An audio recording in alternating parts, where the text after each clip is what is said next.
Good day, Orteans. Your lecturer for today is Professor Frederick Rodriguez, top 1 in the October 2005 Criminologist Licensure Examination. Don't forget to subscribe and hit the bell button to receive the latest updates. Take it away, Fred. Okay, question from John Mark. Ang tanong ni John Mark, sino ang pinaka-head ng NAPOLCOM? Head. Okay. Kung head na pinakamataas, okay, head na pinakamataas, makinig ha, DILG secretary. Kasi nga siya yung chairperson or chairman. Okay, head.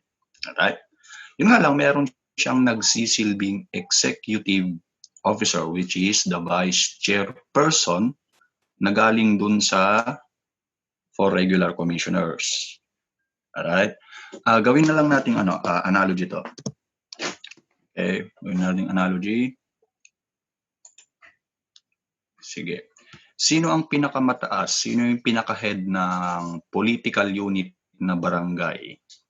Sino ang head natin sa barangay? Sagot? Anyone? Sino ang head natin sa barangay?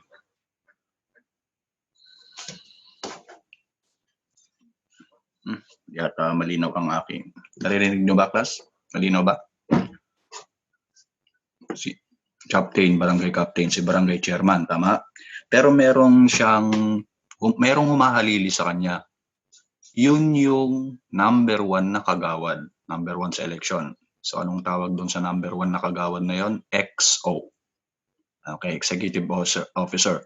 So unang-una, ang tinatanong dyan makinig, ang tinatanong dyan, who is the chairperson?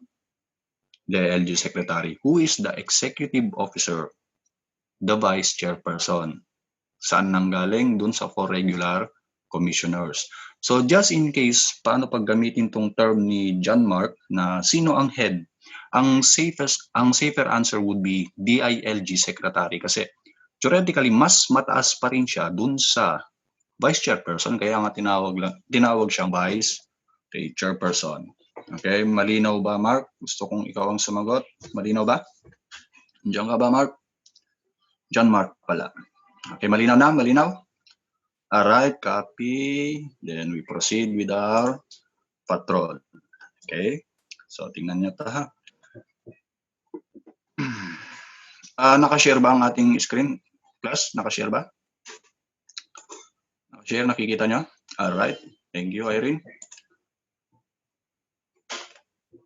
Okay. Resend. Okay.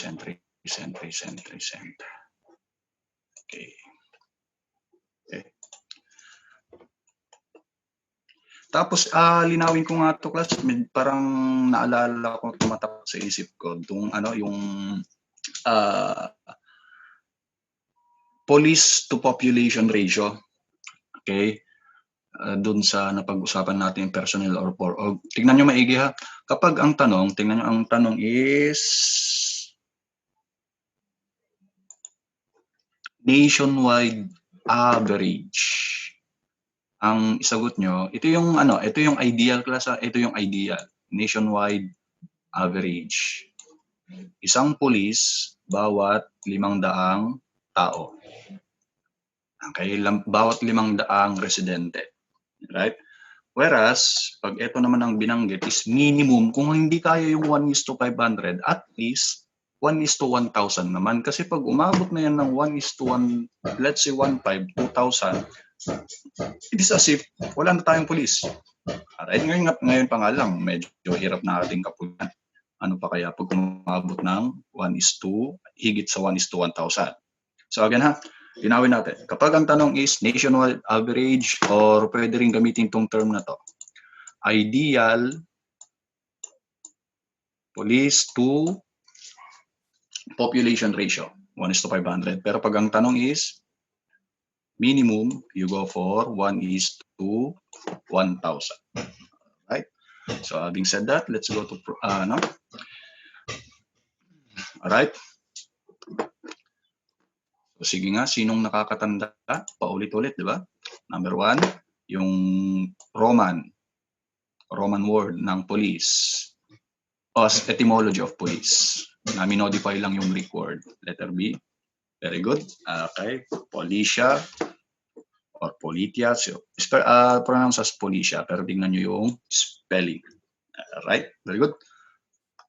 Alright. Now, in the history of patrol, the first recorded, tingnan nyo yung mga first lagi ha. Organized police that utilize dog patrol. Dog patrol. Okay. Inahanap nyo ang Egyptian nyo. Kaso walang Egyptian. Okay, subukan nyo nga. From Zina B.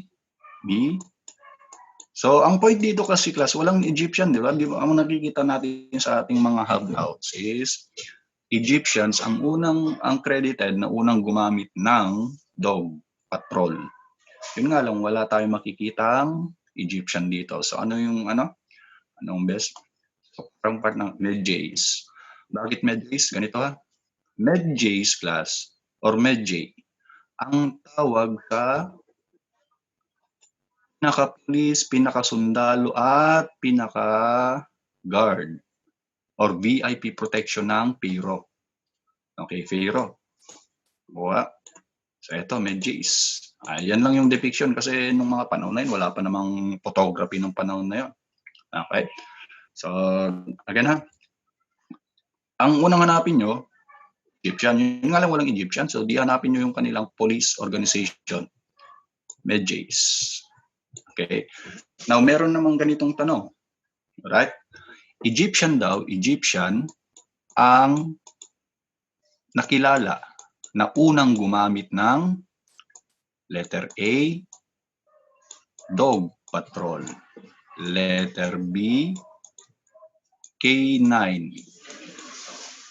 patrol. And letter C, kasi gawin nating helicopter. Helicopter. So, ang tanong dito, syempre, again, Egyptian daw ang unang nakilala na unang gumamit ng ellipsis, dog, K9, helicopter. Tanggalin na natin yung helicopter, syempre.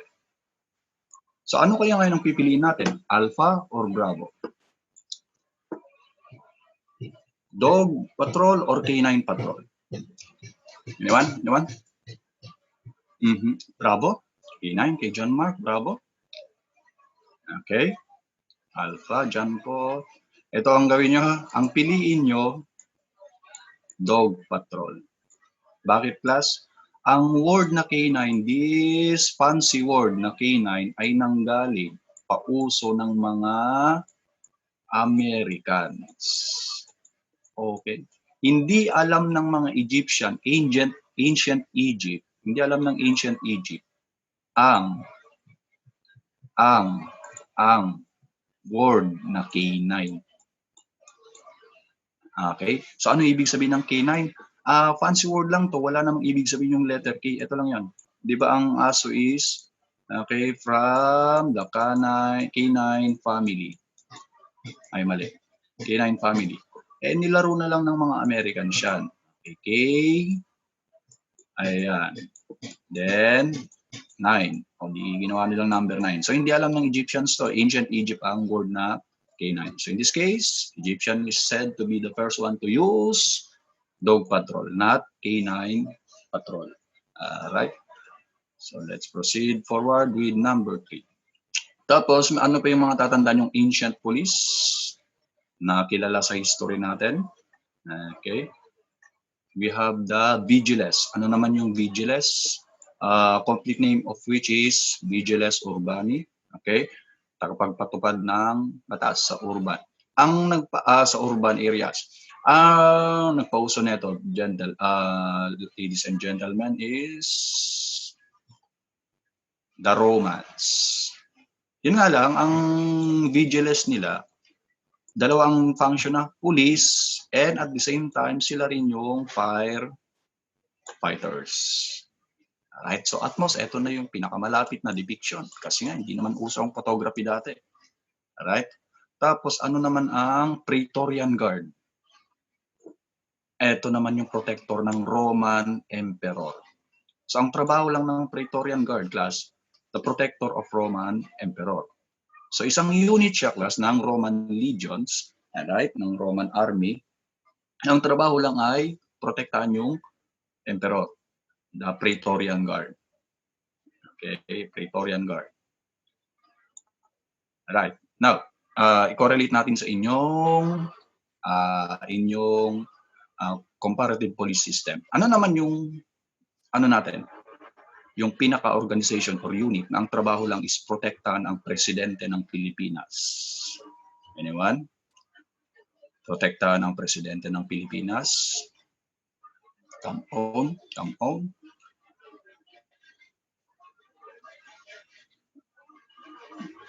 Anyone? Walang sumasagot. DNB? Ito. So, may sumagot. Si Lynn at Irene. PSG, Presidential Security Group. Okay. President. Yun lang trabaho niya. Protektahan ang presidente.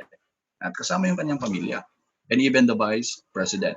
So, saan galing yung PSG? Pwedeng galing sa AFP. Pwede rin galing sa PNP. Halo-halo na yan, klasa. Halo-halo. Presidential Security Group. Yun ang analogy natin. Okay? Yun ang analogy. Ngayon, class, may sumagot ng DND. Yung PSG natin is actually yung mga personnel yan. Galing na ng mismo ng armed force natin tsaka PNP. So, diretso, under sila mismo ng Office of the President. Alright? Office of the President. Connect nyo lagi yung mga natututunan natin. Boy Street Runner, we have Henry Fielding. Okay? So, alam nyo na to. Maritime Police, si Colcahon. Robert Peel is the modern. And alam nyo to, Alan Pinkerton, yung kauna-unahang security and detective agency sa buong mundo. Okay? Buong mundo. So, in England, when crimes were observed by citizens, tapos they are expected to raise an alarm, gather the members of the meeting, and pursue and capture the criminal or citizens are obliged to pursue the wrongdoer. Ito yung kung tawagin natin ay hue and cry. May sumagot? Alright, hue and cry. Tama? Okay. So again yung baka malito kayo sa B and C. So yung justice of the peace, ito yung mga 3 or 4 na tao na marunong sa batas. Okay?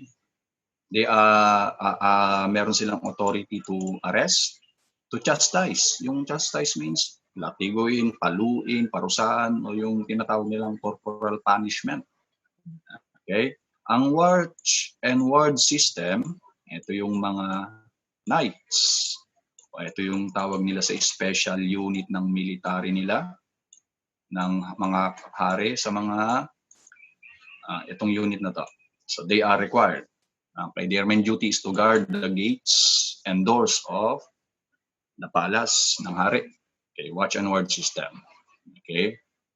Now, the early policing system of England, which requires all adult males to be responsible for good conduct of each other and band together in their communities' protection. Ano naman to?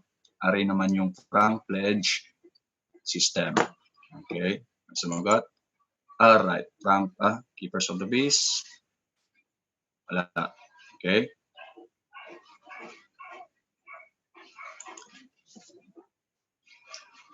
Okay. Frank Pledge system. So, itong 10 things, basta makikita nyo lang, yung things, basta makita nyo yung word na yung community divided into 10, yung mga male residents, 10. Okay, yan, 10 things. And hue and cry, citizens raise alarm. Ito yung ninuno ng citizens arrest. Okay. Now, Sir Robert Peel, the modern police are, ito lang naman. Sige na. Lahat naman. Unang-una, organized along military lines. So, meron ding military training ang police. Okay. And screened and trained. Okay. Ito, may probationary. Dapat bago maging permanent, dapat dumaan muna sa probationary. Ibig sabihin, dumaan ng training. Next, dapat accessible sa mga tao. That's why nga nagpatayo sila na sariling station, which is the Metropolitan Police Service or yung Scotland Yard. Tapos dapat may record. And ito, good appearance. Ganun ka-importante ang uniform. Okay, good appearance, command, respect. At ito, when you say code, ang sinasabi lang naman ito yung code of ethics. Okay, di ba sa kapulisan natin, merong pwede tayong gawin na hindi nila pwedeng gawin. So, halimbawa, ang pulis, kung gusto mong i-display lahat ng gold na alas mo, bracelet mo, kwintas mo, walang problema. Pero pag pulis ang gumawa niyan, maski siya naman ang bumili, walang corruption na nangyari. Okay? So, it is unethical. So, dapat merong code. Ang tinutukoy ng code na to is yung code of ethics or code of ethical standard. Right? Tapos, in the history of patrol, the first daytime, tingnan nyo to ha, first daytime, ay Philadelphia. Ang Boston nakilala, eto, night watch. Okay, night watch, yung panggabi. Okay, panggabi. So, yun yung unang-una. So, ano yung unang nag-exist? Ito, night watch. Yung ang trabaho lang nalit talaga is bantayan ng peace and order during night time. Okay, so again, pag ang tanong is first daytime police, day watch police, you go for Philadelphia. Kapag ang tanong is first night watch, then you go for Boston. Okay, this is in Massachusetts. Next, police is a repressive machinery. Okay, tingnan ko nga kung naalala. Anong sagot? Padamihan ng arrests. Police is a mere repressive machinery. Anong sagot, class? Old concept. Very good. Old concept. Okay, old concept. Number 9.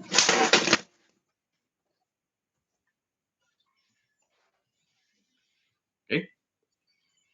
Ito, tingnan natin. Ano ang term sa mga citizen or group of citizen na umastang pulis or binuo nila yung sarili nila bilang isang police force pero walang otoridad sa batas, hindi naman sila military and all that. Okay, o kaya mga member ng pulis na pinatupad ang batas pero outside their jurisdiction. Okay, anong tawag sa kanila? Okay, mga vigilante kung tawagin. Okay, so hindi natin pwedeng alaw ang vigilante kasi lalong masisira ang ating peace and order. Okay, kung outside the authority of law ang pagpapatupad ng batas, kung outside the authority of law ang pagpapatupad ng batas, there's no law to speak of. Okay, vigilantes. Okay, according to father of modern policing system, the soundest of all criminological philosophies. Anong sagot, mga buddy? Prevention of crime. Very good. Prevention of crime or crime prevention. Okay.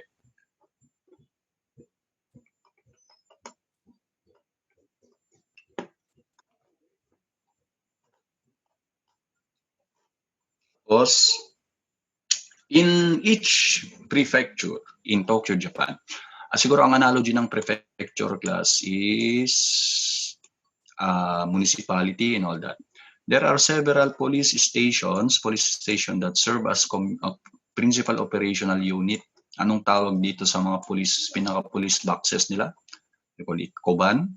Okay, Koban. Yung muna tandaan nyo, Koban. Right?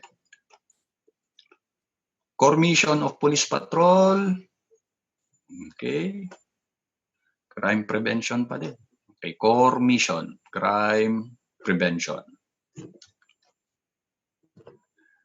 Sige, parang situational tayo. The following describe patrol except.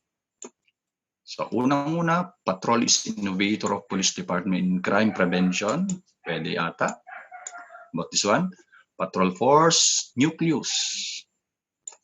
Okay. About this one, brain and Letter D, basic law enforcement method. Ano kayang sagot? The answer is C. Bakit C? Para saan yung C? Para saang unit yung C? Brain of Police Organization. Para saan ba? Intel. Very good. Intelligence unit. Okay, intelligence unit. Tapos, di tandaan nyo na rin yung tandaan nyo rin mga parts ng katawan ng tao kung saan ginawang analogy ang patrol. So ano to? Ito. Una, nucleus. Okay. Ano pa? Backbone. Very good. Backbone. Ano pa kaya? Meron pa ba? Meron pa ba? Backbone. Meron pa isa. Aside from heart, operational heart. Very good. Okay, so ano yung mga analogies sa katawan natin? Nucleus. So ganun ka-importante ang patrol. Okay. Nucleus and operational heart. And yung brain, saan na yan? Tapos, dahil importante ang patrol, ilang percent ng buong police organization, ilang percent ng personnel nila ang nakalaan lang for patrol? Ilang percent? So, halimbawa, ang police force natin consists of, gawin nating 100,000. Ilan kaya ang patrol dyan? 90, masyadong mataas, generic. Okay? Masyado nang mataas, wala nang natira. Yan. 5, masyadong maliit ha. 80, masyadong malaki. Ito, tandaan nyo. Ito. 50% pa lang, kalahati na, nakalaan na sa patrol. Ganyan ka-importante ang patrol. So, 90 masyadong malaki, 80, ganun din. Ito, tandaan na, 50%. Right? 50%.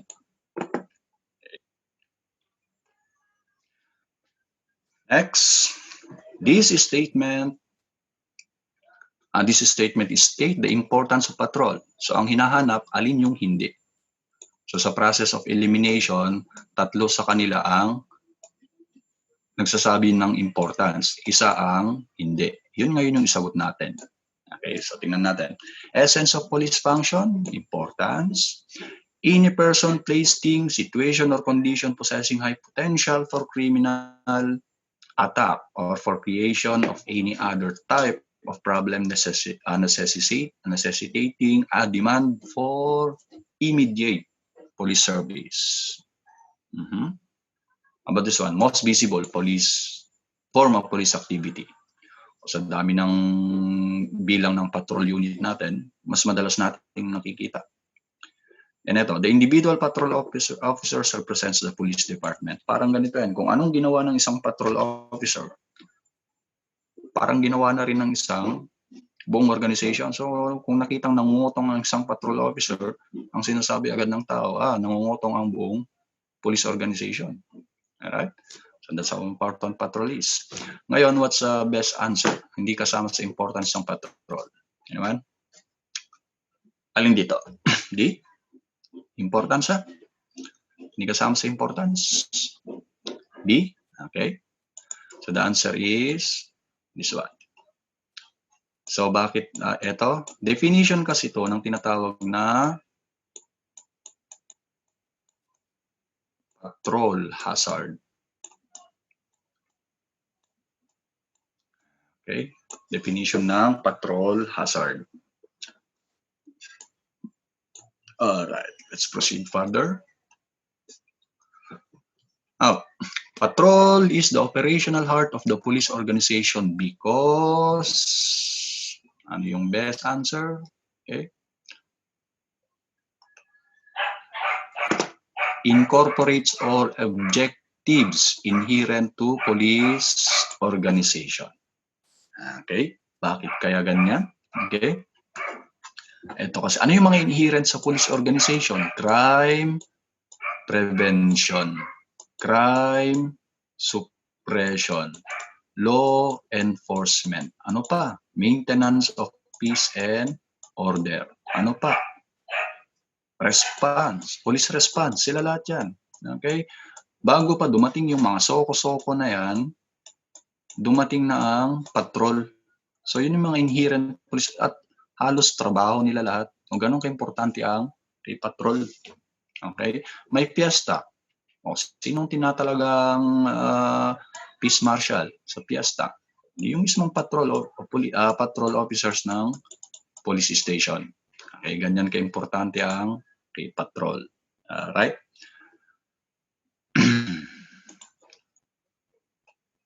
So 16, backbone of police department. Madali na lang to. Backbone of police department is patrol. Okay, yan. Maraming sumagot. Patrol. Okay.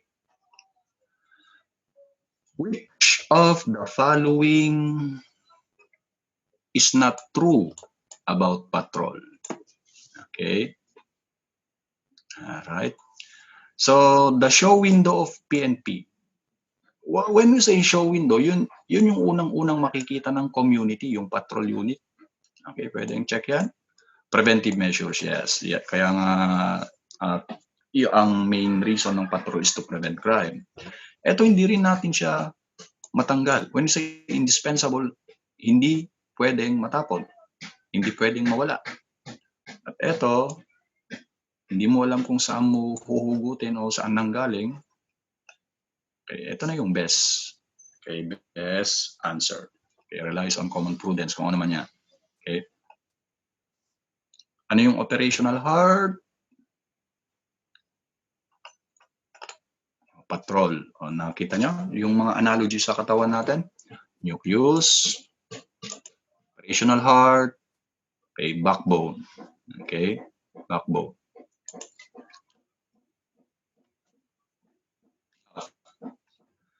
Not included. Okay, not included in patrol function. Not included. So, ibig sabihin, hanapin nyo yung functions. Yung hindi kasama sa functions, yun yung isagot nyo. Okay, so tingnan natin. Mag-response o rumisponde sa tawag for assistance ng citizen. Yes. Okay, how about this one? Investigation of crimes after it has been reported to the investigation section. Okay. Routine preventive patrol. Ayan, yung umiikot-ikot sila, orbit. And inspection of identified hazard. So, ano yung best answer dito? Ano yung hindi kasama? B. Bakit B? Kasi kapag ni-report na sa investigation section, say for instance sa homicide, bahala na yung homicide section dyan. Wala nang trabaho ang patrol. At most, ano lang trabaho ng patrol sa crime scene? Ano lang trabaho ng patrol sa crime scene? To cordon the crime scene. Okay? Yun yung most important. At saka, syempre, kung buhay pa ang biktima, to bring the victim to the hospital. Pero kapag binigay na sa investigation section, ang may trabaho na niyan is investigator on case, IOC. Investigator on case. Alright?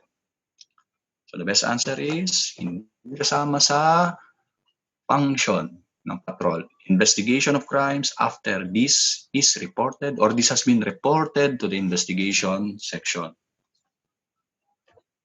Okay, sagot. Patrol weakens the potential offenders' belief in the... Okay. Ang sagot dito? Yung patrol daw, papahinain niya yung paniniwala ng potential offenders saan? Okay. Patrol weakens the potential offenders' belief. Alright. Existence of opportunity. Okay, yun. Okay. Kasi kapag effective ang patrol natin, makikita andyan yung patrol. So matatakot ngayon ang kawatan na gumawa ng krimen.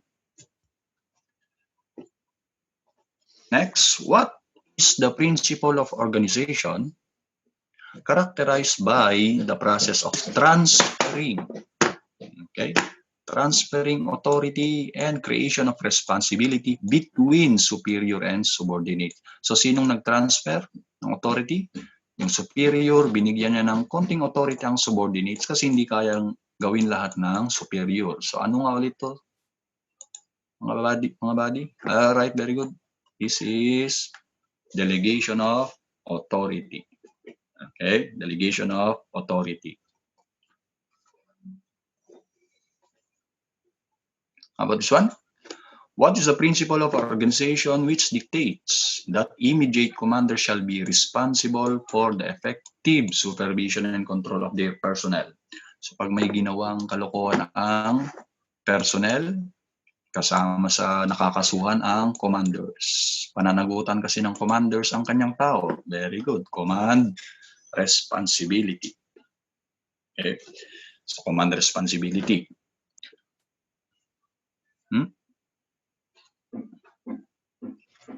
So, on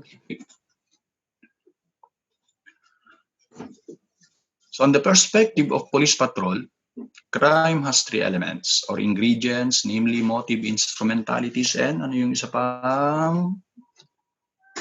Okay. So, tatlo. Very good. Opportunity. Okay.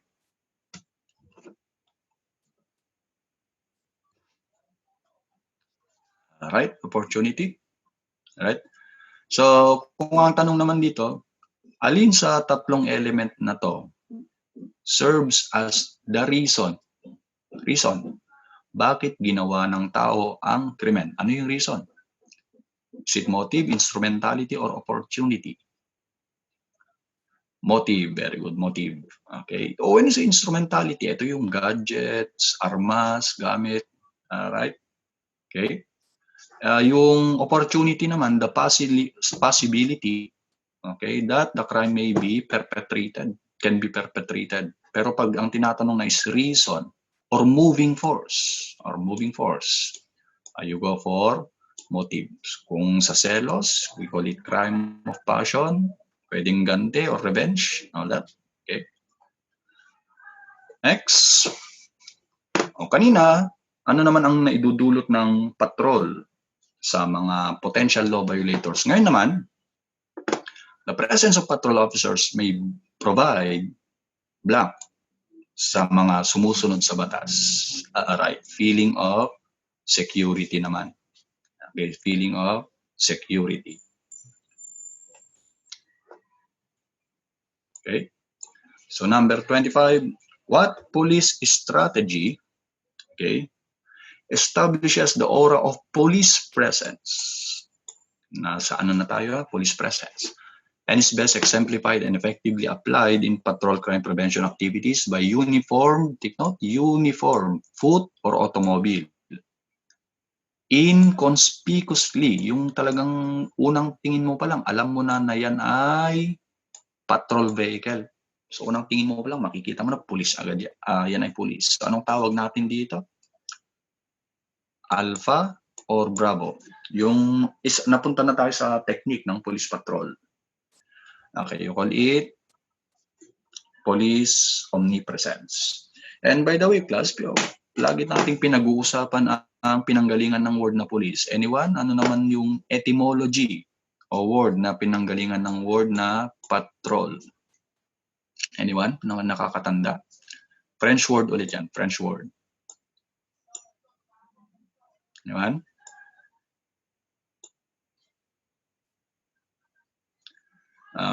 Okay. From JM. Okay. Tama yung sagot. Patrol. Pero, sige, spell, bigkasin natin patroller.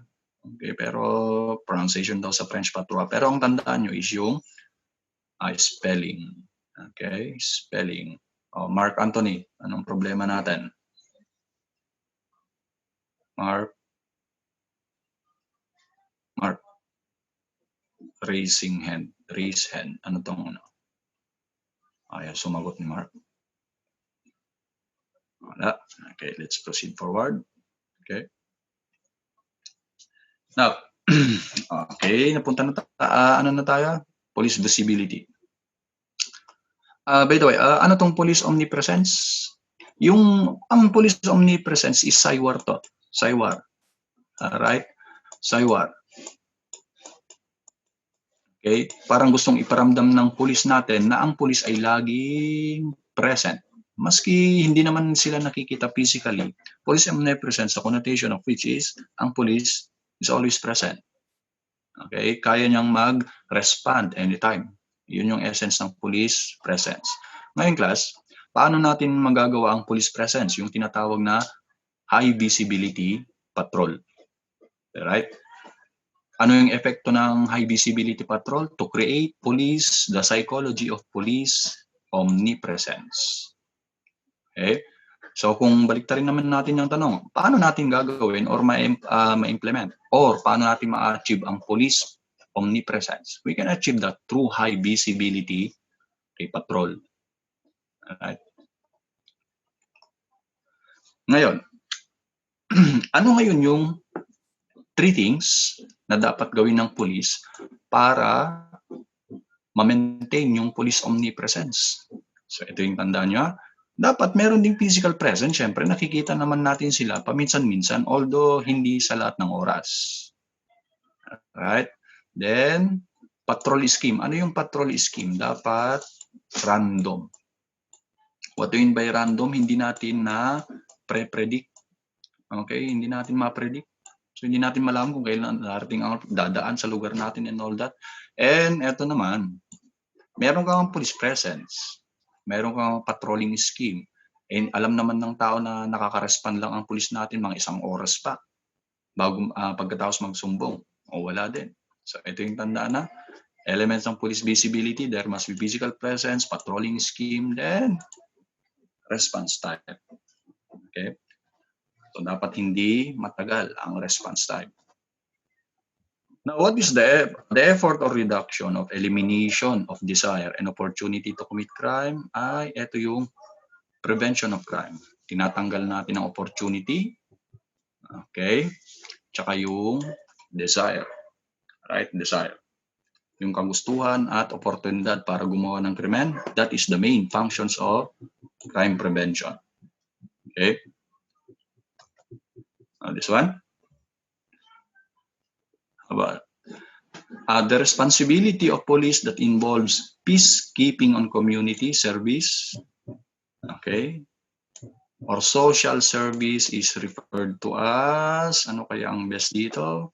Order maintenance. Ano yung order maintenance, class? So tingnan natin ha. Kung nakakita kayo ng police sa fiesta, kung nakakita kayo ng police sa, let's say, concert, ano yung specific na tawag dun sa trabaho na yan? Order maintenance. Nakakita kayo sa parade. Okay, so, okay.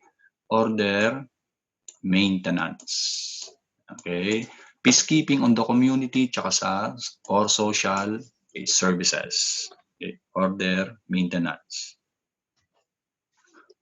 Okay, yung mga ano na, yung proactive, reactive, and yung ano na, specific technique. Hindi yung pattern ng patrol, yung specific technique ng patrol.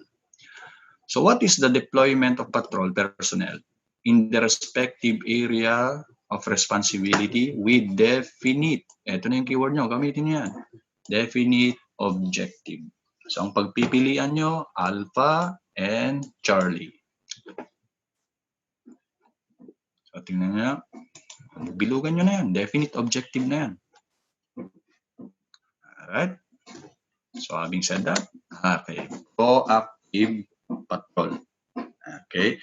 Usually, itong definite objective na to is to prevent crime. Okay, prevent crime. Now, ano naman, ito, i-settle natin. Active patrol, deployment of patrol personnel with definite objective, usually to prevent crime. Okay? Ano naman ang reactive patrol? Ito ang keyword nyo muna. Key phrase.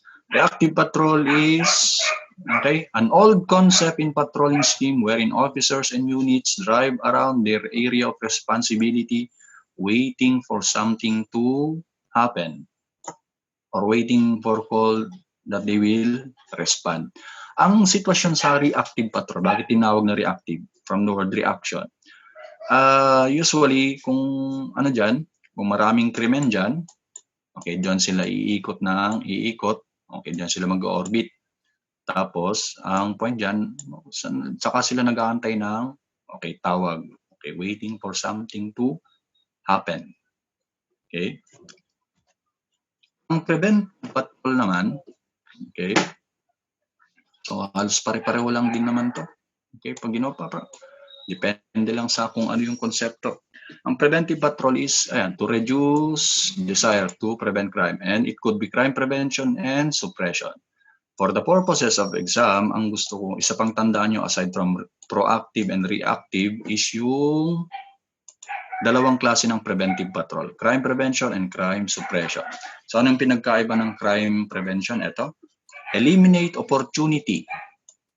So ibig sabihin, yung may gustong gumawa ng krimen, hindi nila magawa kasi merong pulis. Yun yung crime prevention. So again, in crime prevention, eliminate the opportunity. Gustong gumawa ng krimen, pero may pulis. Ano yung suppression? Imagine this, meron kang naaktuhang nambubugbog, meron kang naaktuhang nagtetrespass, meron kang naaktuhang mag-i-snatch sana or nang-snatch, tapos pinigilan mo, ang tawag dyan, specifically, technically, crime suppression. Kasi ang crime suppression is the actual prevention of commission of crime. Okay, para maisakotuparan ng buong krimen. We call it crime suppression. O pwede rin ganito. Alam mo na may plano, nagpaplano, pinigilan nating mangyari, crime suppression. Dito sa crime prevention, ano yung pinagkaiba? Hindi natin malalaman kung sino yung gagawa ng krimen. Okay, pero tinatanggalan natin sila ng opportunity to commit the crime. Alright?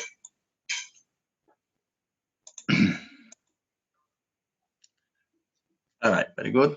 Crime na naganap. Okay, so naintindihan na ang crime prevention and crime suppression. Okay. Now, what is the actual prevention of the commission of the crime? Katatapos natin? Crime suppression.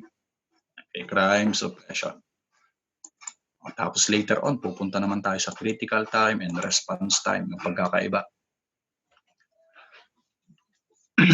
Kapag ang pulis ay increase beyond normal levels, ano naman tawag dyan? Ang tawag dyan is proactive patrol. Katama pa rin yan. Increase beyond normal levels. Okay? Okay.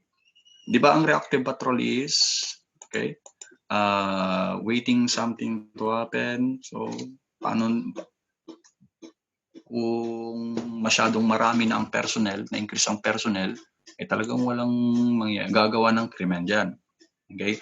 So, basta ang purpose ng reactive patrol talagang para mahuli yung gumagawa ng krimen. Okay? Tapos pupunta na tayo sa deterrent mga. So, before that, ito muna tayo. So, visible patrolling scheme and all that. Ito, physical presence, patrolling scheme which is must be random and response time. Tapos, yung high visibility, tingnan nyo ha, minsan nalilito yung ano, kapag ang tanong is, ano daw yung paniniwala ng tao na andyan lang ang pulis? So, pwede silang matakot gumawa ng krimen or meron silang feeling of security sa mga law-abiding citizen. Ang isagot nyo dyan, police omnipresence.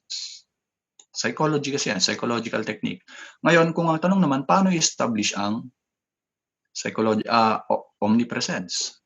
High visibility patrol. Ano yung high visibility? Yung laging nakikita na andyan lang ang police or yung yung physical presence ng police mismo. O yung lagi natin silang nakikita. Okay? Ngayon, kung ang tanong naman is its objective is to increase or of police omnipresence, then you go again for high visibility patrol. Okay?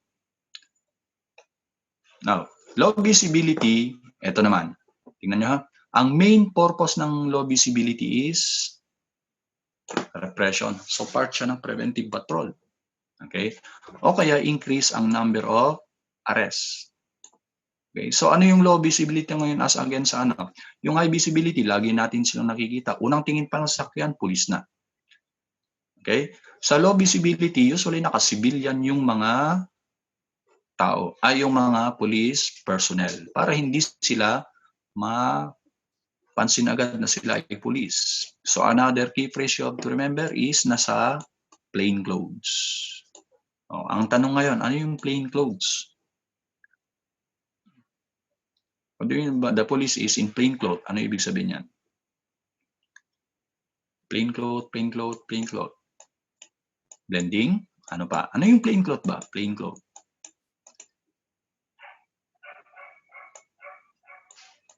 O di ang kabaliktaran ng plain cloth is in uniform.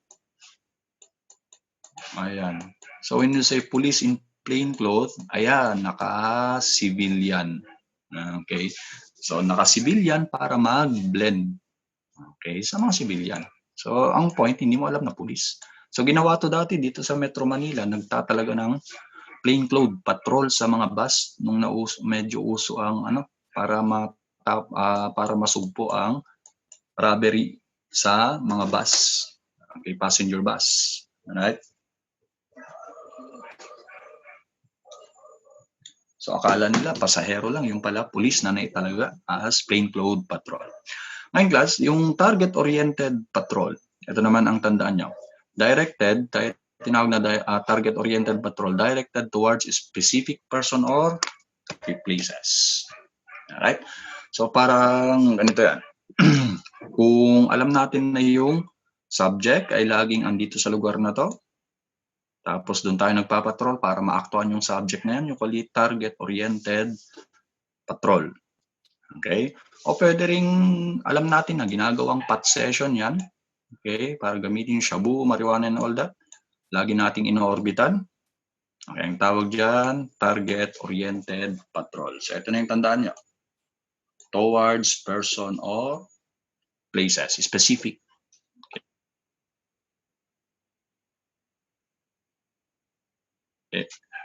Okay.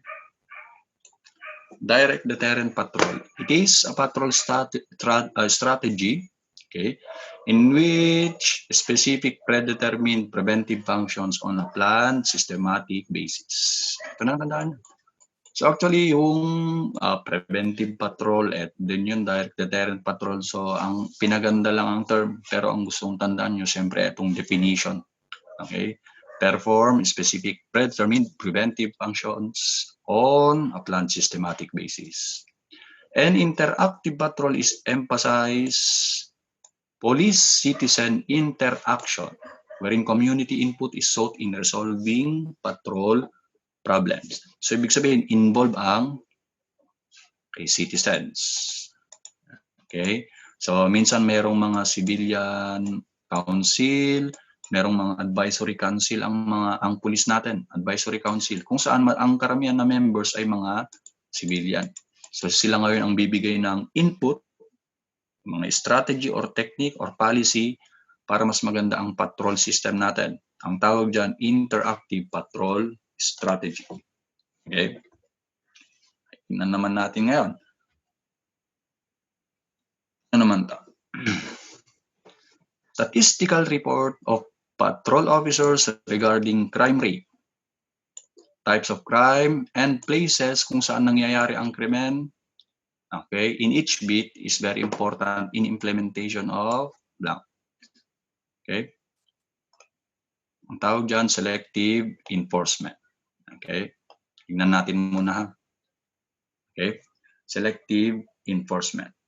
Ito yan. Ang selective enforcement, merong negative connotation na. In general, when you say selective enforcement, yung ipinapatubad mo ang batas ng may kinikilingan, may bias. Pero pagdating sa patrol, positive. So, alimbawa, tingnan natin ha.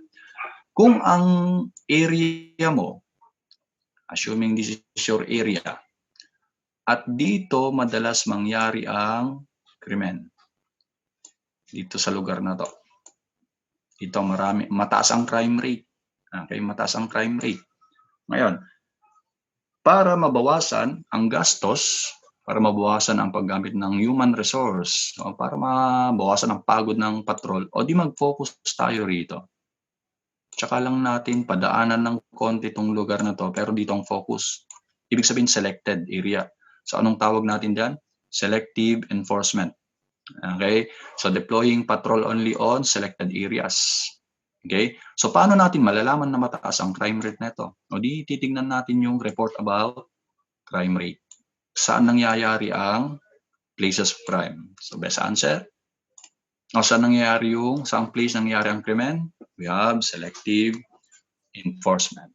Okay? Ano naman yung patrol activities? Kanina techniques. Okay?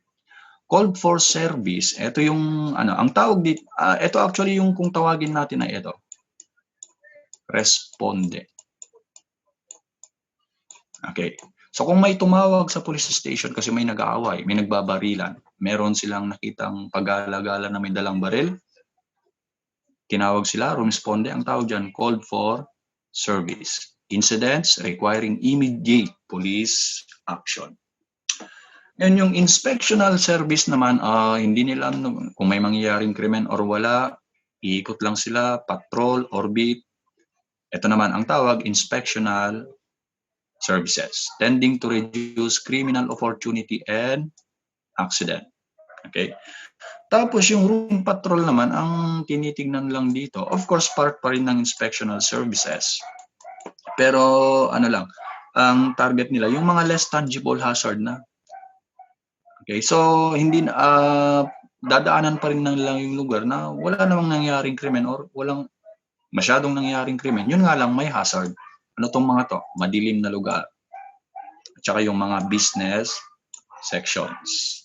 Okay, yun yung routine patrol. Okay. So anong pinagkaiba niya sa inspectional services? So, usually mataas ang tsansa na may mangyaring krimen dyan. Sa routine patrol naman, walang nangyaring krimen or konti lang pero may hazard. Example is madilim, poor lighted. Tsaka sa mga business section, baka pinapasok na pala yung mga business commercial establishments. Okay. And what is the old concept in patrolling wherein officers and units drive around the area of responsibility waiting for something to happen? Sagot?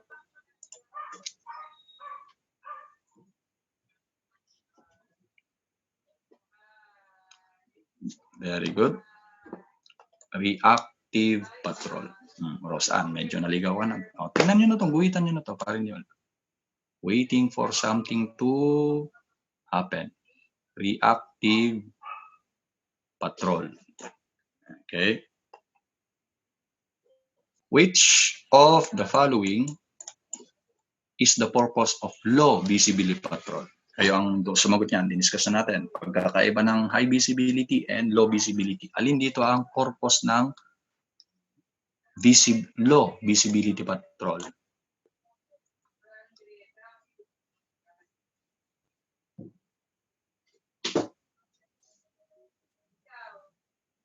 A. This is A.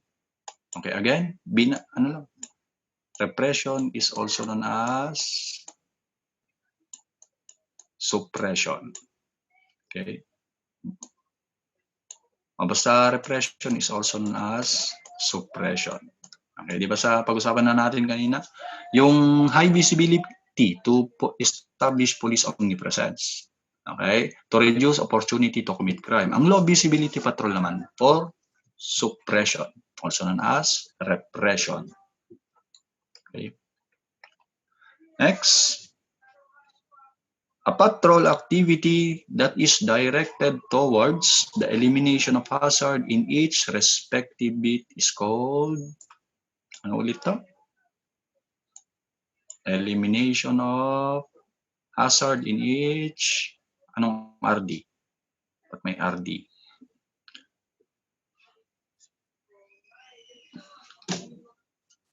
Sagot? Elimination of hazard, yung types of services ng patrol. Dito tawagin natin called for service. Nakakalimutan na ba yung kanina? Okay. Elimination of hazard. This one? Ulit lang to. Statistical reports sa crime rate, kailangan natin sa selective enforcement. Okay. So, tingnan natin to class ha. Dito ko na ilagay yung example natin. Okay. So, ito ay sa UP class sa UP Manila, Quezon City. So, ito, ang tawag dito is crime mapping. Crime map. Instead of magbabasa ka ng napakakapal na report, dito makikita mo na yung mismong saan nangyari yung krimen. So say for instance, yung hindi masyadong malabo dito ha. Basta yung kulay red ay robbery. Okay? So dito nagkumpulan. So sa selective enforcement, ang point ng selective enforcement, instead na ubusin mo yung oras mo dito, mag-focus ka muna dito. Tsaka mo na lang daanan dito. Okay? So kung may residente man dyan and all that, daanan mo pa rin. So di ba tawag natin dyan ulit is, anong ulit tawag natin dyan? Routine patrol. Okay? Wala namang masyadong nangyaring krimen, walang krimen, pero merong hazard, baka madilim dyan. Padaanan pa rin natin. Alright? Ngayon yung selective enforcement, instead of focusing your energy sa wala namang nangyaring krimen, i-focus na lang ang energy and resources dun sa lugar na mayroong mataas na crime rate. Okay? Call that selective enforcement. Okay, next. This method of patrol utilize disguise. Ito naman, disguise. Deception. And lying in wait rather than upon high visibility patrol. Anong tawag naman dito, class? Very good. Decoy patrol. So meron ding sumasagot ng low visibility. Makinig ha. Ano yung pinagkaiba ng decoy sa low visibility? Ang sinasabi lang ng low visibility, you blend, use plain clothes, okay, para magmukhang civilian, para hindi malatang pulis. Ang decoy naman, okay, mas matinding operation. Sila ay magpapanggap na balut vendor, disguise. Sila ay magpapanggap na civilian, disguise. Okay? Sila ay papanggap na bibili ng droga, yung posture buyer. Deception yan. Parang niloko natin yung ating subject na culprit. And lying in wait rather than upon high visibility. Ang tawag dyan, decoy patrol. Okay, disguise. Alright? So isang example nga, kunyari yung police, bibili ng shabu. Para malaman kung nagbebenta ba talaga o hindi. And paano natin ngayon ang tinatawag na buy-bust operation. Disguise yan. Alright?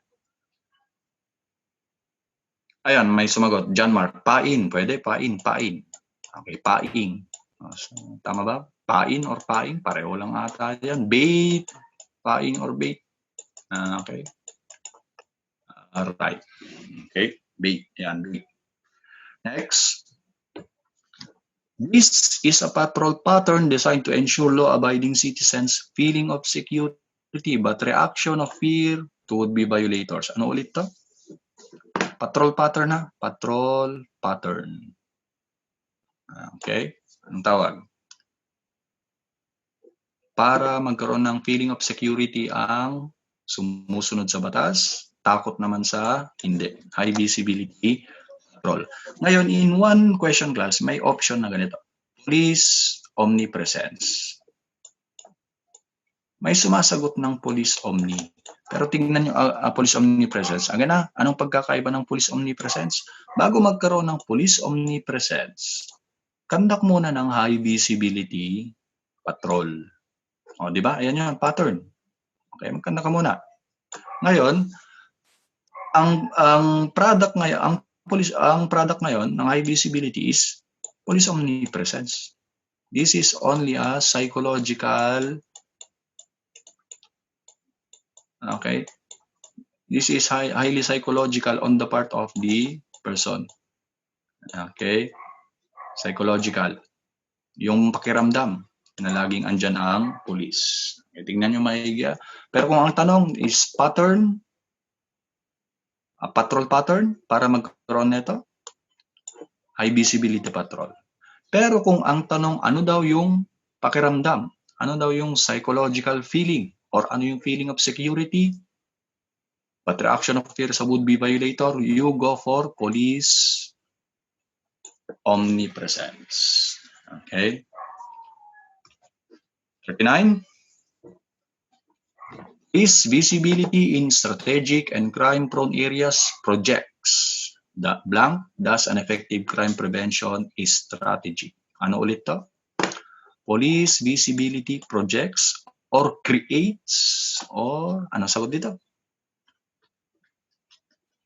Okay, very good. Yan yung police omnipresence. Product na o resulta na ng police visibility. Specifically, high visibility patrol. Alright? Number 40. So this type of patrol performs certain specific predetermined preventive strategies in regular and systematic basis. Diniscuss natin kanina. Tandaan nyo, predetermined, regular, systematic basis. Ano ulit to, class? Come on, number 40. Predetermined preventive strategy, regular, systematic basis. Of course, yan. Tandaan nyo to. Okay? Tandaan nyo to. Okay, phrase na tayo. Regular and systematic basis. Directed, deterrent, patrol. Okay? Diba? Nadaanan na natin kanina pero nalito pa rin. Kaya nga, ulit-ulitin nyo lang yan. Okay? Ulit-ulitin nyo lang yan. Papasok yan sa utak natin. Okay? But kung ulit-ulitin nyo kung ang video, medyo time-consuming. So, yung mga napapansin nyo, di ba? Maski sa mga maski sa mga susunod yung instructor, malamang ito yung maririnig yung mga words. Pag narinig nyo na yung mga yun, na-take note, i-take note nyo talaga. Pag sinabing paulit-ulit yung mga isa. Okay? Pag isang word lang or isang topic, paulit-ulit, inubos nyo na yung 30 minutes, ilagay nyo na yun sa utak nyo. Why? Usually, kasi yun yung mga favorite sa board exam. Favorite questions. Okay? So, ganyan ang mag-aaral. Hindi pwedeng isang basa lang, naintindihan mo na. Kung naintindihan mo na isang basa, kailangan mo paling ulitin. Repetition. Pero of course, in the process of repetition, sa regular review nyo, babasahin nyo lahat. Then sa susunod na reading nyo, mas maliit na yung mga summary. So yung last na basa nyo is yung very specific na lang. Yung babalikan nyo na lang yung mga keywords nyo, yung mga key phrase. O yung mga ginuhit-guhitan nyo or na-highlights nyo sa inyong mga handouts. Okay?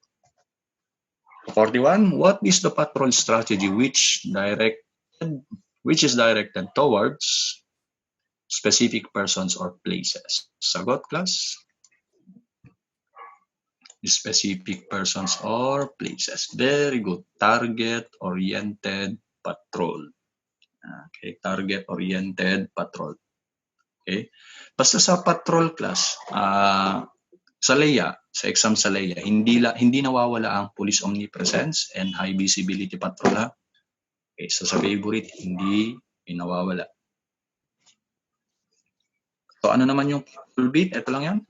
Patrol beat.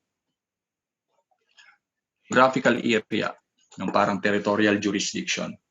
Okay, so walang kinalaman sa number of crimes to be solved, location, walang kinalaman sa kung saan ang headquarters, wala rin kinalaman sa bilang ng residents. Ito, geographical area to be protected.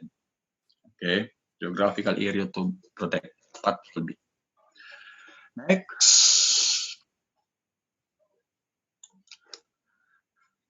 The following are advantages of regular posts. Ano ba yung regular post?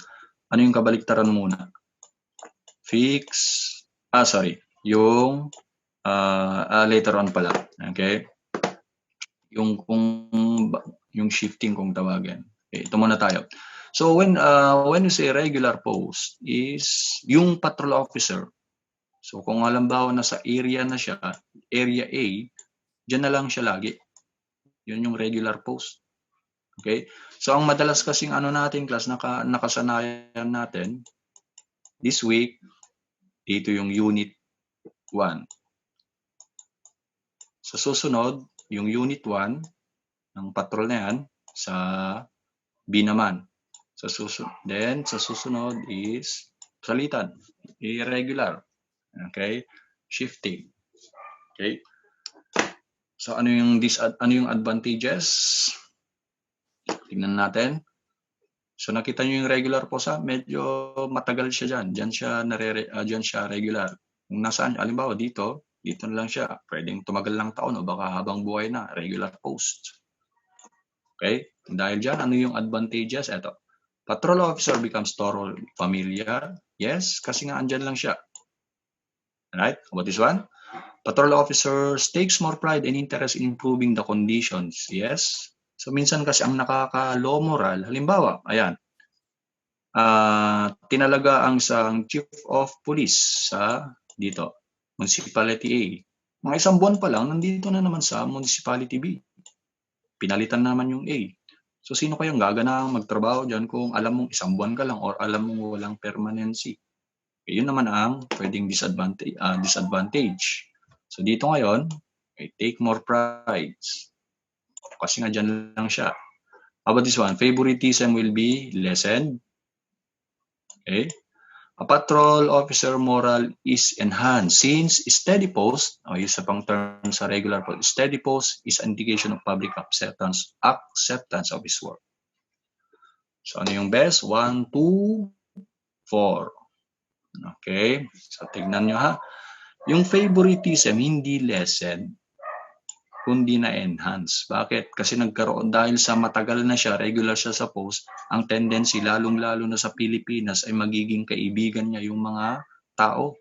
Alam niyo naman ang kultura natin, kapag kaibigan mo yung pulis, talagang magiging favorite ka. Maski, halimbawa, ganito nangyari. Sino sa inyo may mga tropang pulis, sabihin mo lang dyan, tatay ko si ganito.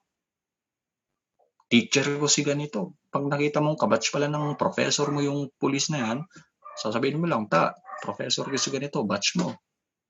Okay? So yung pulis naman, syempre, is mayroong tinatawag na consideration, pakikisama, pwede kang palusutin. So, provided kung hindi, mabigat yung iyong kaso, syempre. Alright?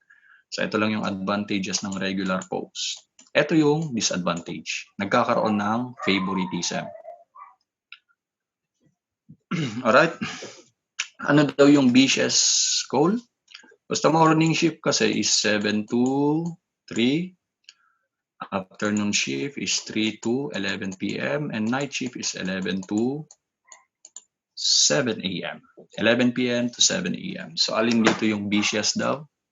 The vicious is based on statistic afternoon shift, which is 3 to 11 as applied sa jurisdiction natin. Alright? 45. Which of the following trait is the most important for a police officer? So, subukan nyo nga rito. Parang ethical, parang tanong sa ethics. Sige, kayo nga ang sumagot. Okay.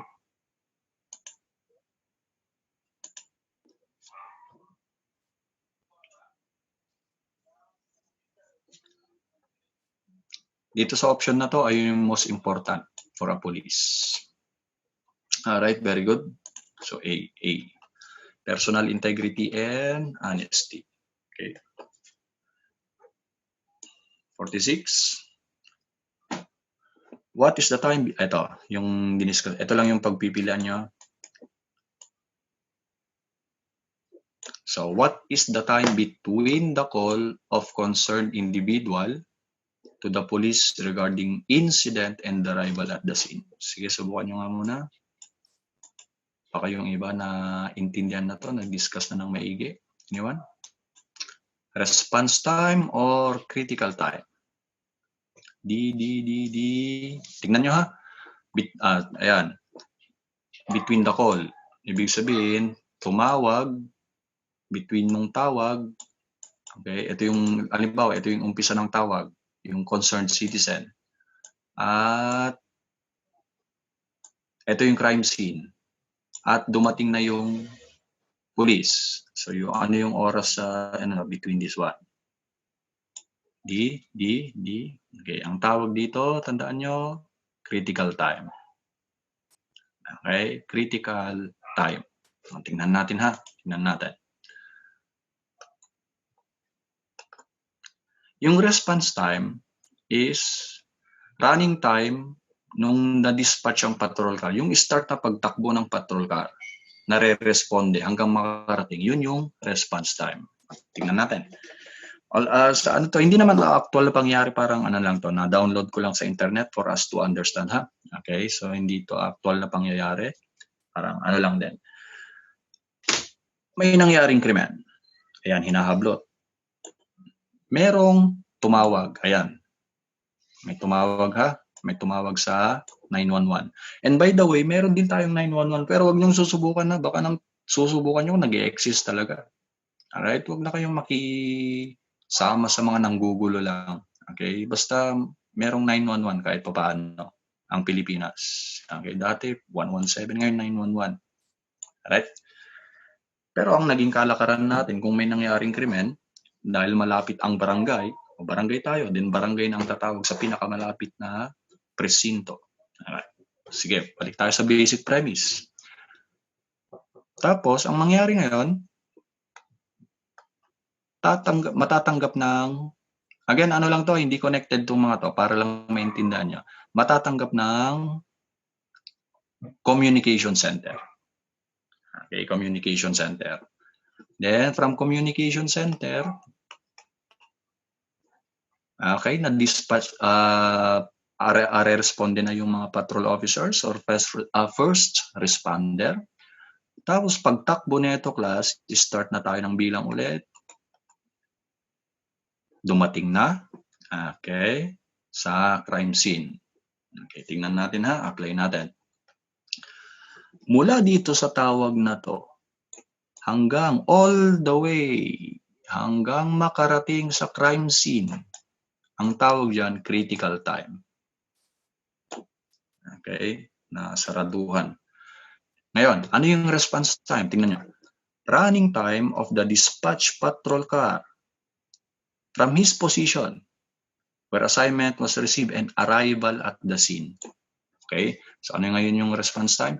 Mula dito sa position ng patrol car, pag umandar na, yung running time niya, mula dito sa position niya hanggang makarating sa crime scene, ito yung critical time. Response time. Ito lang yung response time ha. Whereas, ang critical time mula nung tumawag hanggang sa buong duration na to, makarating yung responder. Okay? Now, naintindihan ba, class? So, confirm nga kung naintindihan. Intindihan? Yes or no lang? Understood? Understood ba? Oh, yes po, yes po. Okay, thank you. Yes po. So, kung, right. So, I assume maraming sumagot ng yes. Okay, I assume 19 nakuha. Okay. So, patrol ships divide the 24-hour period into 3 8-hour shifts. So, wala nang noon break, lunch break, wala na ha. So, alin dito yung dog shift? So, nga. Dog shift. Anyone who would like to try? Basta ito yung ano, ito yung morning. Ito yung tama. Ito yung morning shift. Are yung afternoon. Okay. Ba't ka na? Wait lang.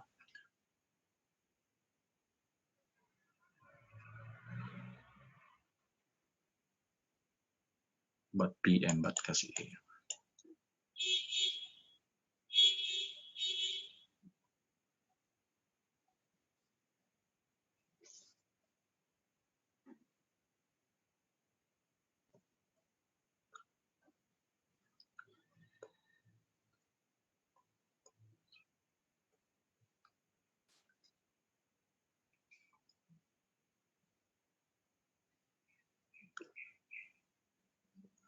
Ako yung mali. This must be PM. But by the way, tama naman yung sagot. Okay, so again ulitin natin. Ang morning shift is 7 to 3 p.m. 7 a.m. to 3 p.m. Then afternoon shift is 3 p.m. to 11 p.m. Then night shift is 11 p.m. to 7 a.m. Okay. So yan. Actually, pasok pa rin. Okay. So alin dito yung dog shift? Okay. Question, ano ba yung ibang term pa for dog shift? Ang word na dog shift, pinasikat, nabuo lang ng mga London police. Okay? Pero merong isang tawag o generic, isa pang mga colloquial terms na naririnig kayo pagdating sa shift na to, itong panggabi na to. Ano yung kilalang term sa panggabi? Night shift or graveyard shift. Very good. Graveyard. Bakit tinawag na graveyard shift ang night shift, ang shift na to? Kung sino man sa inyo ang working student o nagtratrabaho na ngayon, tapos nakatalaga, okay, sa night shift. Okay. Pag uwi mo, wala kang trabaho, tama? So matutulog ka pa rin 8 hours. Yun nga lang, di ba, ang katawan naman natin, yung body clock natin, naghahanap pa rin ng tulog na panggabi. So pag nasa shift na daw ang tao, tahimik, parang sementeryo, parang walang buhay, kaya tinawag na graveyard shift. Mga class, ngayon, yung London Police naman, ibang term naman dapat, tinawag na dog shift. Kasi daw, dyan sa oras na to, ang gising lang, aso. O, yun nga lang hindi sumikat to na term.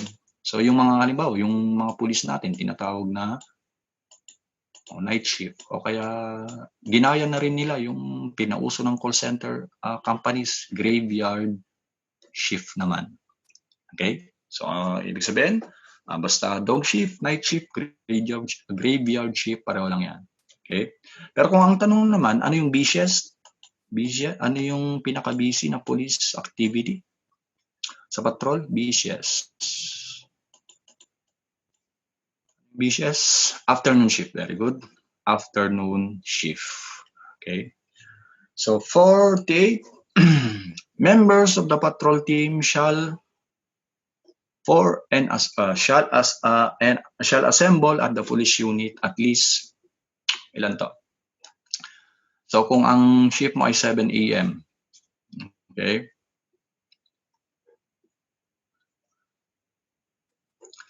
Anong oras ka dapat nandun? Very good. 30 minutes. Okay. So, ibig sabihin, pag nakarating ka dapat makarating ka doon ng before 6:30. Kasi pag dumating ka doon ito yung shift mo, 7 a.m., dumating ng 6:45, considered na as late. Okay. Bakit kayo? Ano kayo yung purpose ng 30 minutes na to? Ano kasi muna yung ginagawa ng team leader or supervisor bago i-dispatch ang mga patrol units? Ano muna yung ginagawa? Inspection? Pwede. Pwede. Pero ano yan? Good, tama, inspection. Pero meron pang mas generic term in which case binibigyan ng order, binibigyan ng pinapaalala yung mga dapat gawin, right. Meeting. Okay, best answer for that, formal term, inform. Itong mga meeting na to, inspection na to, inform na to, the best term, professional term for this is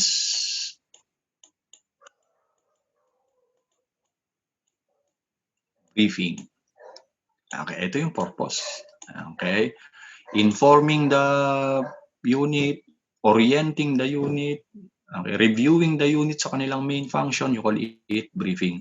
Ngayon, after ng shift naman, hindi agad uwi ang police. Okay? Meron pa rin ulit formation o kaya report writing and all that. Ano naman ang tawag dyan? Yung ini-interview siya ng kanilang supervisor. Anong nangyari? Anong na-experience mo? Kabaliktaran naman ng briefing. Ano naman yan? After ng operation.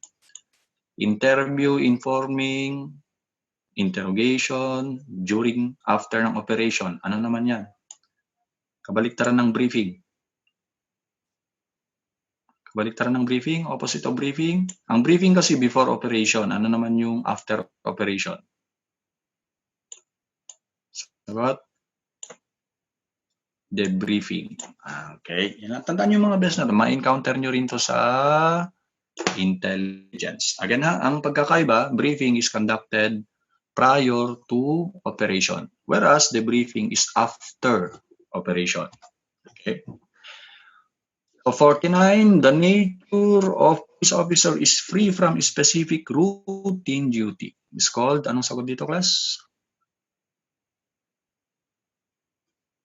Very good. Class, huwag nyo professional, huwag nyo nang gagamitin tong na to. Medyo masagwa. Okay, huwag nyo gagamitin yun. Ito yung formal and professional term of duty. Okay, of duty. So kung nasa duty ka, do you call it on duty? Okay, on duty. Okay. 50. Ano naman yung fixed point location to which an officer is assigned, such as designated desk or office? Post or beat? Very good. Post. Bakit? Fixed point. Fixed point. Yung beat, area to be patrolled usually. Okay. Tapos pupunta na tayo later on sa sector. May mga tanong din dito sa sector na to.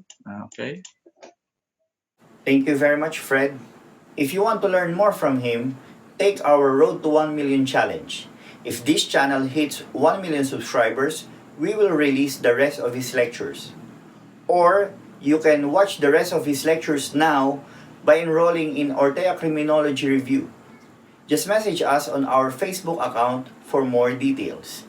See you soon, Orteans!